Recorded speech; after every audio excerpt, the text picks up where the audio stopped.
ముఖ్యంగా నల్గొండ కాంగ్రెస్ పార్టీ అభ్యర్థిగా ఉన్నటువంటి రఘువీర్ రెడ్డి 5 లక్షల పైచిలుకు ఓట్లతో 5.5 లక్షల ఓట్ల పైచిలుకు మెజార్టీని సాధించడం జరిగింది. అలాగే రామసాయం రఘురామ్ రెడ్డి గారు ఇక్కడ ఖమ్మంలో కూడా ఆయన కూడా భారీ మెజార్టీని సొంతం చేసుకున్నారు. అలాగే భువనగిరి ఎంపీ అభ్యర్థి చామల కిరణ్ కుమార్ రెడ్డి ఆయన భారీ లక్ష్యాన్ని తన ఖాతాలో వేసుకున్నాడు. ఆ తర్వాత కడియం కావ్య, ఆ తర్వాత బలరాం నాయక్, ఈ 5గురు భారీ మెజార్టీతో గెలవడం జరిగింది. ఈ ముఖ్యంగా వీళ్ళున్నటువంటి ఈ 5 సెగ్మెంట్లు ఏవైతే ఉన్నాయో ఇప్పుడు వరంగల్, నల్గొండ, ఖమ్మం పార్లమెంట్ ఏది పట్టభద్రుల ఎమ్మెల్సీ పరిధిలోకి వచ్చేటువంటి 3 ఉమ్మడి జిల్లాలకు సంబంధించి 5గురు ఎంపీలు వాళ్ళందరికీ, అలాగే గెలిచిన మిగతా కాంగ్రెస్ పార్టీ అక్కడ జైరాబాద్లో సురేష్ షెట్కర్ గారు, ఆ తర్వాత నాగర్ కర్నూలులో మల్లు రవి గారు, నాగర్ కర్నూలులో భారతీయ జనతా పార్టీ వర్సెస్ కాంగ్రెస్ మధ్య జరిగింది. అక్కడ ఆర్ఎస్ ప్రవీణ్ కుమార్ గారు 3rd ప్లేస్కు పరితమైండు. నేను ఇదే మార్నింగ్ న్యూస్లో చెప్పినాం, మేమిద్దరం 3rd ప్లేస్లో ఉంటాం ఆర్ఎస్ ప్రవీణ్ కుమార్ గారు అని చెప్పినాం. అన్నట్టుగానే 3rd ప్లేస్కి అయిపోయాడు. మెదక్లో అనూహ్యంగా రఘునందన్ రావు గారు ఆ ఒక్క సీటు నన్నారు 1 అని చెప్పి నన్నయింది 1 నన్ను అని చెప్పి కేసీఆర్ ఏదైతే బీజేపీకి 0 లేకపోతే 1 సీట్ వస్తుందని చెప్పిండో అది బీఆర్ఎస్కి పడ్డది. బీఆర్ఎస్ పార్టీ గుండు 0 అదాపాతాళానికి తొక్కబడ్డది బీఆర్ఎస్ పార్టీ. ఇంకొక మరికొన్ని రోజుల్లో బీఆర్ఎస్ పార్టీ శకం ముగిసిపోబోతా ఉంది. ఉంటదో ఉండదో కాదు, ఆ శకం ముగిసిపోతుంది. కనీసం ఎందుకు ప్రజలు ఓటేయలేదు అనేటువంటి ఆత్మవిమర్శ చేసుకోకుండా అసెంబ్లీ ఎన్నికల్లో తాకిన దెబ్బకు ఒకసారి ఆత్మ పరిశీలన చేసుకుంటే బాగుండేది. కానీ అదే విర్రవీగినతనంతో, అదే అహంకారంతో మేమేం తప్పు చేయలేదు, ప్రజలే తప్పు చేసిరట. ఆ రిజల్ట్ ఎట్లా చూపించారు, ఈ రిజల్ట్ ఇట్లా చూపించారు. కాబట్టి అహంకారం అనేది తెలంగాణ ప్రజలు ఓర్చుకోరు. అహంకారం పెరిగితే ఎట్లా దించాలో తెలంగాణ ప్రజలకు తెలుసు. అది కరెక్ట్గా దిగిపోయింది. మొన్న ఏం చెప్పిండు కేసీఆర్, 14 లేదా 12 సీట్లు బీఆర్ఎస్కి వస్తే మీ ఆశ్చర్యపోయే ఫలితాలు వస్తాయి చూడుర్రి పార్లమెంట్లో అని చెప్పిండు. నిజంగానే ఆశ్చర్యపోయే ఫలితాలు వచ్చినాయి. 0. ఇంకా ప్రధాని రేసులో ఉన్నా అని చెప్పిండు కేసీఆర్. నేను ప్రధానమంత్రి రేసులో ఉన్నా, నామనాగేశ్వరరావు గారు కేంద్ర మంత్రి అవుతారని చెప్పిండు. అటు నామపోయిండు, ఇటు అంతెందుకు సిద్దిపేటలో బీజేపీ లీడ్ ఉంది, బీఆర్ఎస్ 2nd ప్లేస్ ఉంది. 6 స్థానాలు. గజ్వేల్లో అదే పరిస్థితి.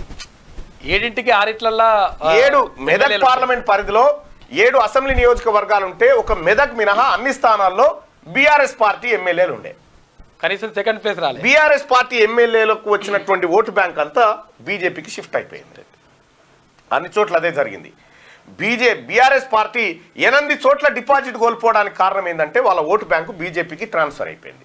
మరి వీళ్ళు వేయించిరా వాళ్ళే వేసుకున్నారా తెలియదు, కానీ జరిగింది మాత్రం ఇది. ఇక బీఆర్ఎస్ గురించి ఎంత తక్కువ మాట్లాడుకుంటే అంత మంచి పరిస్థితి.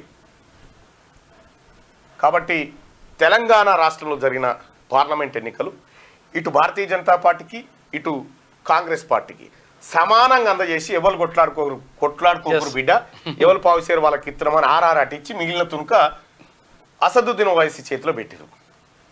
అసదుద్దీన్ ఓవైసీ పోయినసారి కంటే ఎక్కువ మెజార్టీతో గెలిచాడు.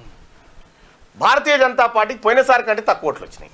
కారణం ఏంది అంటే పదే చెప్తా ఉన్నాం, ఆ మాధవీలత గారు జర ఓవర్ యాక్షన్ చేసి మసీదులకు బాణాలు ఇరుసుడు, ఇట్లా గుంజుడు, ప్రచారాల్లో లింగాల మీద నీళ్లు పోసుడు, ఇవన్నీ జర పబ్లిక్కి ఎందుకో ఎబ్బెట్టుగా కనిపించినాయి.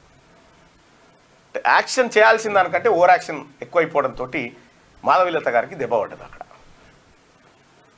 సో ఇక పాత బస్తీలో ఆమె ఇంకొక 16 సార్లు పోటీ చేసినా గెలిచే పరిస్థితి లేదు. పాత బస్తీ అట్లా రాసిపెట్టింది, దానికి ఎవడేం చేయలేడు. భారతీయ జనతా పార్టీ 4 స్థానాలు నిలబెట్టుకుని ఇంకో 4 స్థానాలు ఎక్కువ పెంచుకున్నప్పటికీ కాంగ్రెస్ పార్టీ ఇక్కడ 5 పెంచుకుంది. బండి సంజయ్ గారికి గతంలో కంటే భారీ మెజార్టీ వచ్చింది. అరవింద్ గారికి మంచి మెజార్టీ వచ్చింది. రఘునందన్ రావు గారికి ఆయన ఊహించిన దానికంటే కొంత గొప్ప మెరుగైన ఫలితమే వచ్చింది. అక్కడ పోటీ చేసినటువంటి బీఆర్ఎస్ పార్టీ అభ్యర్థి 3rd ప్లేస్ పోయిండు. ఇక ఆదిలాబాద్లో భారతీయ జనతా పార్టీ అభ్యర్థిని మార్చినప్పటికీ మంచి మెజార్టీతో వచ్చింది. అక్కడ కూడా సికింద్రాబాద్ జర్ర అయితే కిషన్ రెడ్డి పని అవుతుండే, అటు ఇటు పెట్టి మొత్తానికి బయటపడ్డాడు. మల్కాజ్గిరి ఈటల రాజేందర్ గారు 3 లక్షల పైచిలకు మెజార్టీతో గెలవడం జరిగింది.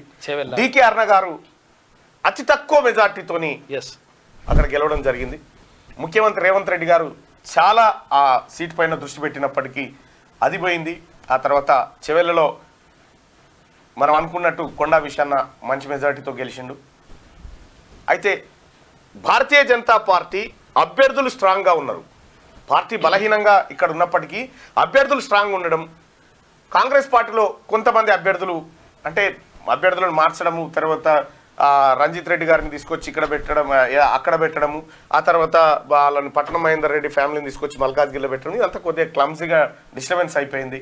డిస్టర్బెన్స్ వల్ల దెబ్బతిన్నది. లేకపోతే ఇంకా కొన్ని స్థానాలు పెరిగేటి వాస్తవానికి కూడా. ఈ రకంగా ఫలితాలు జరిగినాయి. మొత్తానికి పార్లమెంట్ ఎన్నికలు మరో 5 ఏళ్ల దాకానైతే లేదు. కానీ భారతీయ జనతా పార్టీకి కళ్ళెమేసినంత పనిచేసారు ప్రజలు. 400 సీట్లు ఇస్తే రాజ్యాంగాన్ని మార్స్తావా తాతాని నువ్వు 240 కాడ కట్టడి చేసేసారు. ఇతర పక్షాల మీద ఆధారపడేటువంటి అనివార్యతను క్రియేట్ చేశారు ప్రజలు. కాబట్టి భారతదేశ ప్రజలు ఎన్డీఏ పక్షానికి ఏదో చెప్పాలనుకుంటున్నారు. ఎన్డీఏ పక్షానికి ఏదో చెప్పాలనుకుంటున్నారు. వింటే మంచిది. సో గెలిచినటువంటి వాళ్ళందరికీ శుభాకాంక్షలు తెలియజేస్తూ, ఓటమి చెందినటువంటి వాళ్ళు రాజకీయాల్లో గెలుపోటములు సహజంగా ఉంటాయి. ఒకప్పుడు పూర్తిగా భంగపడ్డ పవన్ కళ్యాణ్ గారు 100/100 ఎన్ని సీట్లు ఇచ్చారో అన్ని సీట్లు కొట్టేసి కాలం ప్రతిసారి అగ్ని పరీక్షలు పెడుతూనే ఉంటారు. కొంతమందికి ఓడిపోయిన వారు కూడా బాధపడడానికి లేదు. కాబట్టి రాజకీయాలు అనేటివి కేవలం ఎన్నికల వరకే ఉండాలి. ఆ తర్వాత ప్రజా సంక్షేమం కాంక్షించాలి.